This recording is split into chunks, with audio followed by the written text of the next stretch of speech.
one of bringing down my subframe consisted of a lot of trying to figure out how I'm even going to get it down and what lines I have to disconnect to make sure I don't damage anything in the process.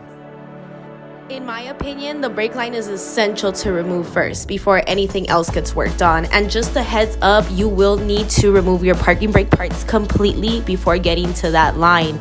Luckily, I did make a video for that, so I'll leave a link down below so you can check that step out first. Day 2 of the process. I really wanted to finish it in one day, but I couldn't because I encountered a lot of delays. And this is one big ass job. It is bigger than me. But I'm very committed to dropping my subframe because it is essential for my build. And as you can see here, I'm bolted the bottom of my shock.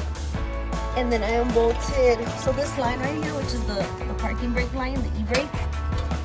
So it's bolted onto the subframe right here on this piece and this piece. So I bolted both of those on each side. And now I'm able to take it out actually. And now I'm able to put my transmission jack on the bottom. So now I can start unbolting from this area. There's these 2 bolts here. Then there's 2 bolts here. And there's the main bolt right here. And same for the other side. We have these 2. And then you have your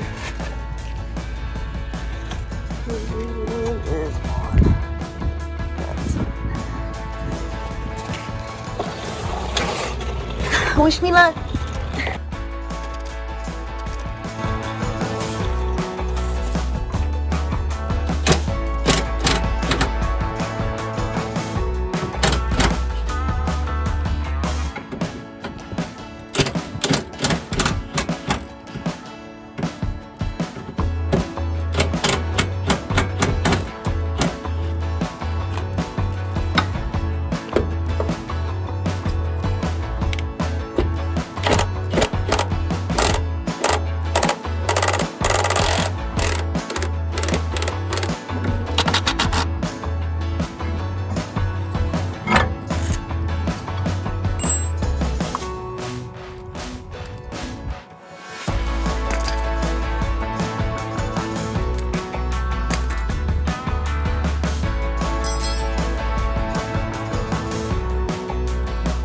My goal was to loosen all of the bolts first that held up the subframe, but I was really nervous to bring it down since I didn't have another jack to elevate it on both sides properly.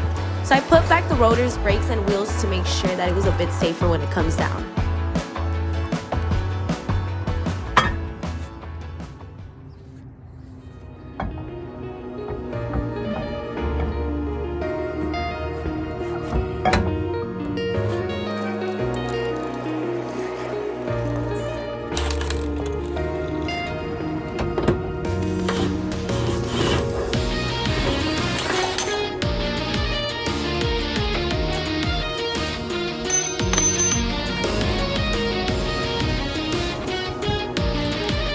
It was no surprise to me that the subframe still didn't want to come down, even after I removed everything. So I was just messing around with the transmission jack just to see if I could wiggle it around that way. Luckily for me, it just popped down once I started doing that.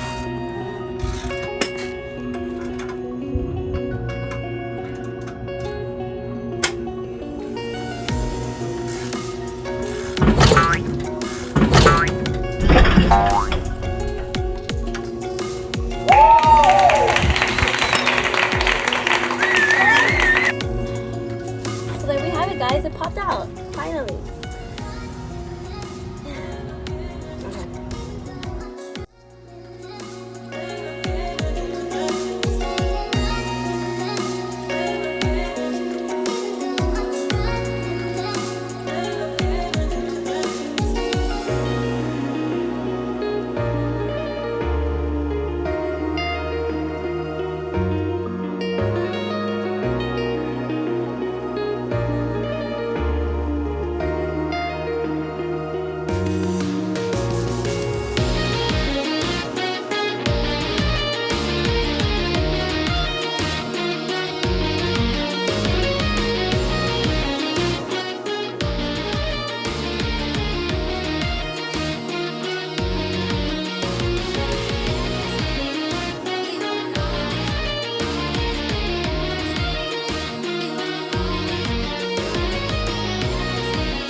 The last line I had to remove was a brake sensor that was still attached to the back of the subframe. So once I did that, my subframe was free to go.